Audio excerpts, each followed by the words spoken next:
The morning sun rose gently over the village, spilling its golden warmth across the wide, endless rice fields. Mist clung to the ground like a veil, slowly dissolving into the air as farmers guided their buffaloes, bending their backs to plow the fertile earth.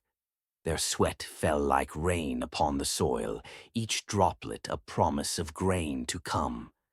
The rhythm of their movements echoed the heartbeat of the land itself, steady, enduring, filled with patience. Yet not everyone was in motion. Beneath the shade of an ancient banyan tree, a few figures lounged idly, arms folded, eyes half closed, as if the effort of life were a burden too heavy to bear. They laughed lazily, watching the toil of others as one might watch a distant performance. In the allegory of this morning, two worlds coexisted side by side, diligence and sloth, effort and indifference. From this scene of human labor and human indolence, nature offered its quiet metaphor. On a fresh green rice leaf, a pale green worm crept sluggishly, its body soft and bloated, marked with dark stripes that looked like shadows of fatigue. Its drooping eyes seemed half asleep, even as its jaws worked steadily. Slowly, almost imperceptibly, it chewed tiny holes through the leaf. At first, the damage was invisible against the ocean of green, but as hours passed, the leaf around its bite marks paled, yellow veins spreading outward like a silent disease. The worm's work was not dramatic, but it was constant, and constancy, even in laziness, can alter the fate of fields. The farmers, glancing over their fields, puzzled at patches of yellow that spread through the rice. They muttered about the soil, about the weather, about the unseen hand of fate. Few bent low enough to notice the small green bodies hidden beneath the blades, so they blamed the sky, the ground, everything but the quiet mouths gnawing beneath their gaze. Slowly, what had once been lush green became a mottled canvas of health and sickness. The village did not yet know the enemy it harbored, for sloth is a vice that hides behind excuses. Elsewhere, under the bright kiss of sunlight, golden mangoes gleamed with perfection. Their smooth skin caught the morning rays and promised sweetness, abundance, delight. Yet one fruit concealed betrayal. A small yellow worm, unseen by any eye, had entered through a hairline crack. Within the glowing skin, it burrowed deeper each day, leaving behind rot and ruin. From the outside, the mango remained flawless, a picture of health, a lure of beauty. But inside, the flesh collapsed into darkness, eaten by greed disguised as sweetness. When villagers brought their harvest to market, eager hands sliced open the golden fruits. Gasps filled the air as rotten pulp spilled from the once glorious mangoes. The disappointment was heavy, staining faces with frustration. Buyers recoiled, whispers spread, and the promise of prosperity turned to dust in their palms.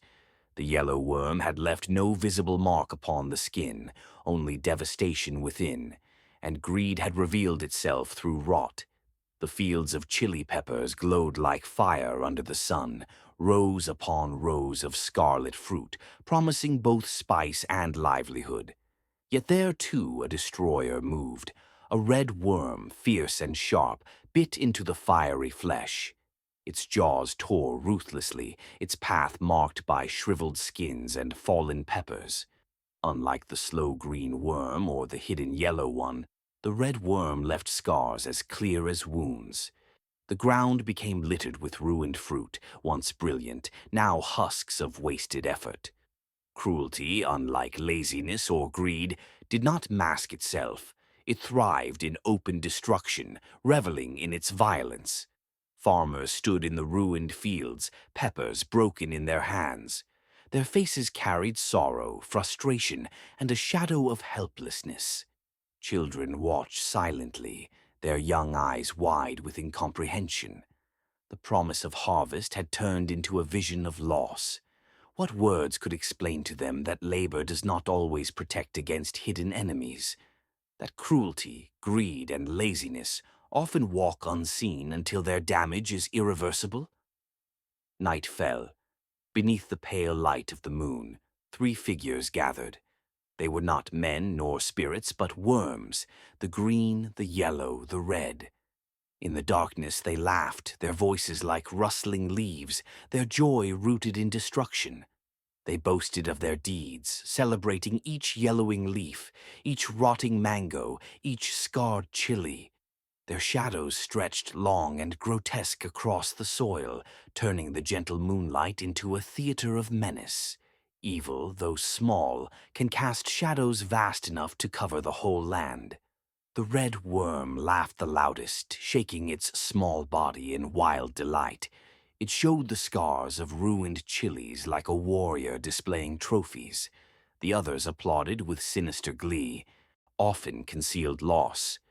The green worm had moved toward the tender shoots, dragging laziness into the new growth, slowing life before it could flourish.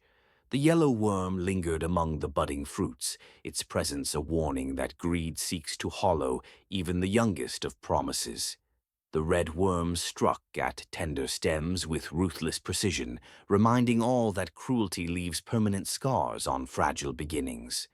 Together, these hidden forces shaped the lessons the children would carry forward. That neglect, selfishness, and harm can infiltrate even the brightest days. Rain came in torrents, heavy and relentless, washing over the rice fields with a force both cleansing and threatening. The green worm clung to weakened leaves, struggling against the flow, its lethargy challenged by the elements. The yellow worm, greed-driven, dug deeper into the softened earth, refusing to be swept away, and the red worm, cruel and agile, twisted among the stems, leaving destruction in its wake. The flood of water revealed the resilience of the land while exposing the vulnerability of those consumed by vice. Farmers and villagers, soaked to the skin, worked together to secure their crops, sharing seeds and knowledge under the pounding rain.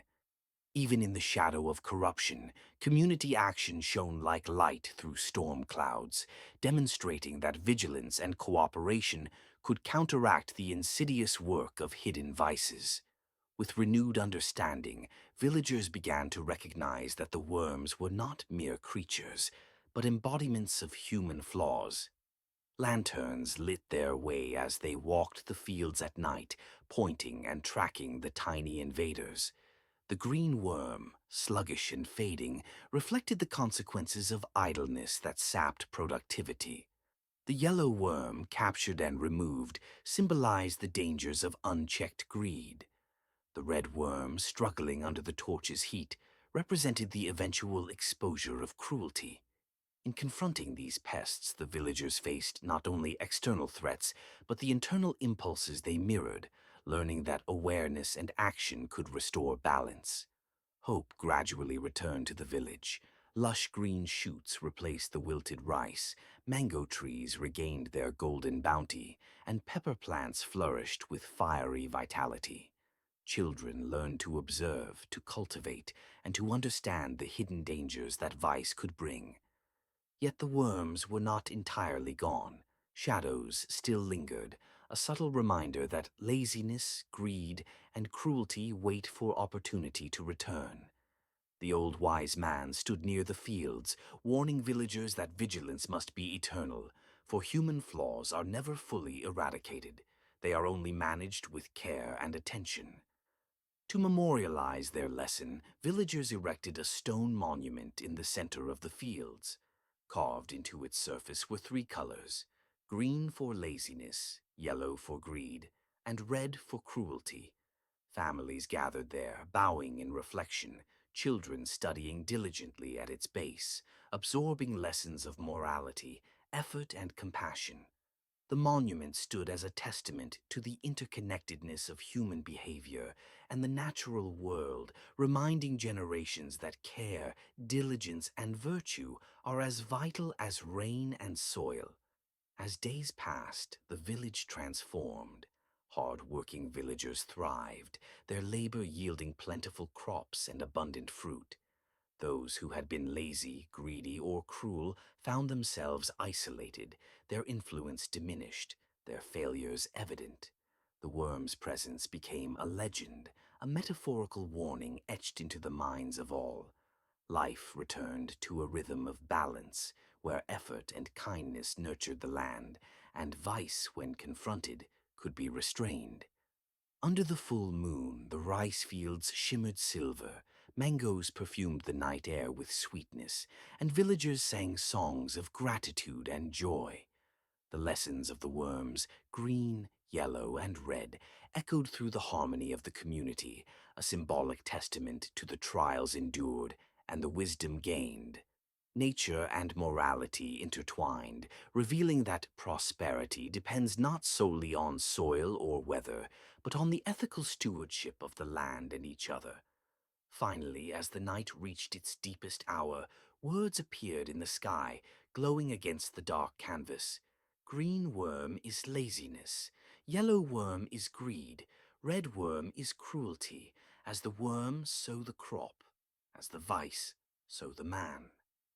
The villagers gazed upward, understanding at last that the creatures they had battled were but mirrors of their own tendencies.